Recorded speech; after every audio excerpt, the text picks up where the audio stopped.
inside leg to help set up that inside shoulder, and use your outside leg aid to send your horse more forward in the turn.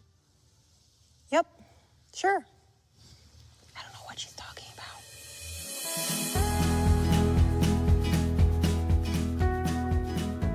If you've ever heard somebody in the horse industry mention the rider aids and you're wondering what on earth are they talking about, today's video is for you.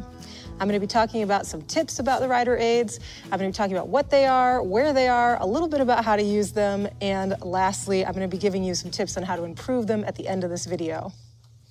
There's two types of aids talked about in the horse industry. The first one is auxiliary aids, and the second one are natural aids. Natural aids are what we're going to be covering today, as they're a main form of communication when we ride our horses. So what are the natural aids? The first one is your seat.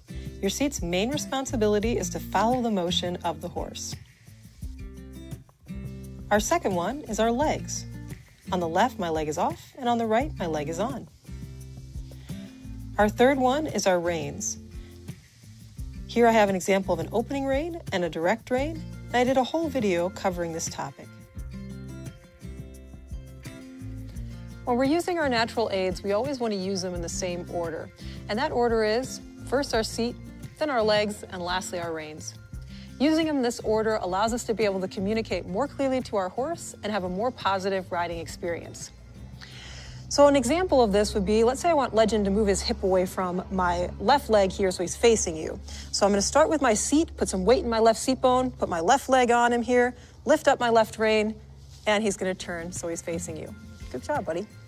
So when we're using our aids in this order, it eventually allows us to be able to become more and more independent in our aids, which gives us clearer communication with the horse. When we're first learning, it's natural for us to accidentally be using two aids at once. So let's say I want my horse to be going more forward in the trot, and I might accidentally be holding back while I'm sending the horse forward. So I want to show you guys an example of independence of the aids versus not independence of the aids with Legend here, so that you can get a clearer picture of this. In this first example, I'm not using independence of the aids. So let's watch Legend in this transition to the trot. Right there, he threw his head up a little bit. So if we look at this in slow motion, I'm pulling back with my right hand and looking down, which is causing some confusion in the transition to the trot. In this second example, I am using independence of the aids. So I have a much smoother transition up to the trot.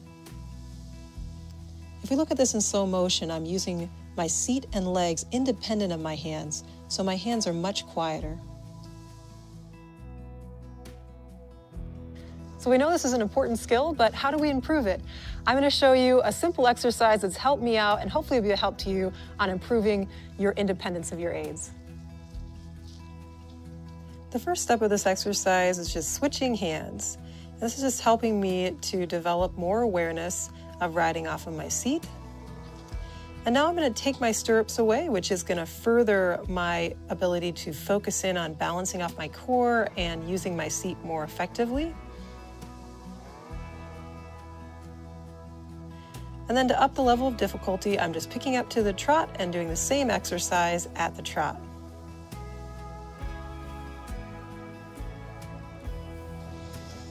So if you're working on this exercise and you're finding it to be challenging, remember to take your time and just work on the most basic level, which is just walking and switching hands. If you're finding it to be really easy, that's awesome. You can always up the level of difficulty by including the canter and riding in the canter without stirrups and one-handed.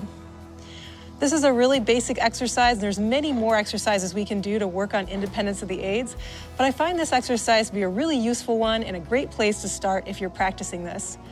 Independence of the aids is something we're always working on improving, including myself, so be kind to yourself, be kind to your horse, enjoy your practice, and I'll see you in the next video.